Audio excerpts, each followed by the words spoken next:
In Mark chapter 12, beginning with verse 41, we read, "And he sat down opposite the treasury and watched the people putting money into the offering box. Many rich people put in large sums, and a poor widow came and put in 2 small copper coins, which make a penny. And he called his disciples to him and said to them, 'Truly, I say to you, this poor widow has put in more than all those who are contributing to the offering box. For they all contributed out of their abundance, but she, out of her poverty, has put in everything she had, all she had to live on.'" As Jesus spent some of the final days he had on this earth before his crucifixion in the temple in Jerusalem, as he took a break from teaching, as he took a break from answering grueling questions from people coming up to him, he watched as people coming into the temple made their gifts in the different offering boxes. And while there were some people putting in large amounts of money, he saw this one poor widow putting in the only 2 coins that she had. Her love for God, her trust in God's provision was so complete that she gave everything that she had to honor him, to glorify him, to keep his commands, trusting that as she did, he would provide. And Jesus calls his disciples and draws attention to her example. He points her out. Not the people with considerably more, not the people that those in the world would flock to and try to curry favor with. He shone the spotlight on that lady, not for the amount that she gave, but for the amount of trust that she had in God. That's the example that Jesus holds up for us as his disciples, his followers, to follow. And I want us to recognize in this that if you are that person that is giving your all, and it might not be what other people can do, it might not be what other people can do financially.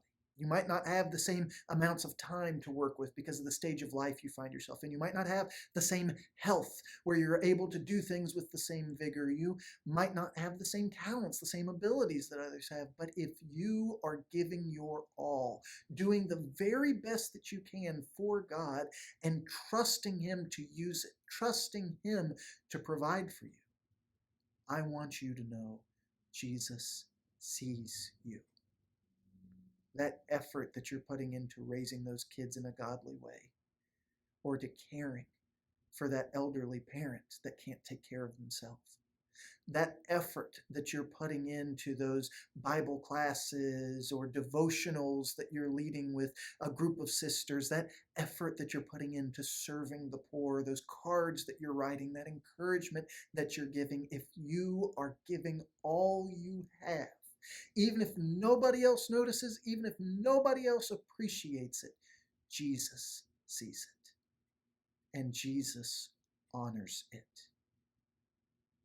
But we also need to hear the word of warning that if we are giving, even considerably more than other people, more money, more time, more talent than other people have, but we're doing it from impure motivations, it's not coming from a total trust in God. It's coming from a desire to be seen. Or if we're giving, but God always gets what's left.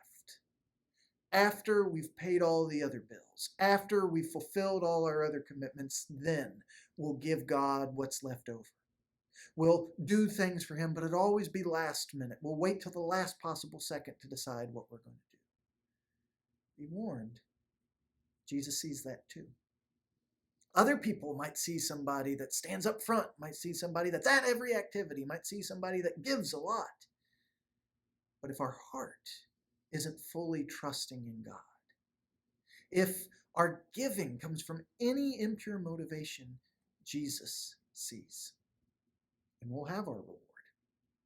It won't come from him, but the rewards he gives are so much greater. So as we come to know Jesus, as we learn to see things through his eyes, let us strive to not just give God what's left over. Let's give to God trusting him. Let's give to God trusting him with everything, whether it's coins and a financial offering, as this woman did, whether it's groceries for those that are in need, whether it's efforts that we might expend, whether it's just time that we spend loving somebody, sharing Jesus with somebody. Let's give whatever we give and give in our entirety, giving our all, giving our best to God first. Let's be convicted when we might be doing a lot, we might be giving a lot, but our hearts aren't where Jesus wants them to be, and let's allow him to move them there. Let's allow him to show us how we should see things, what we should honor. Let's be seen by Jesus. Let's be seen by Jesus, loving him and trusting God with all that we have and all that we are.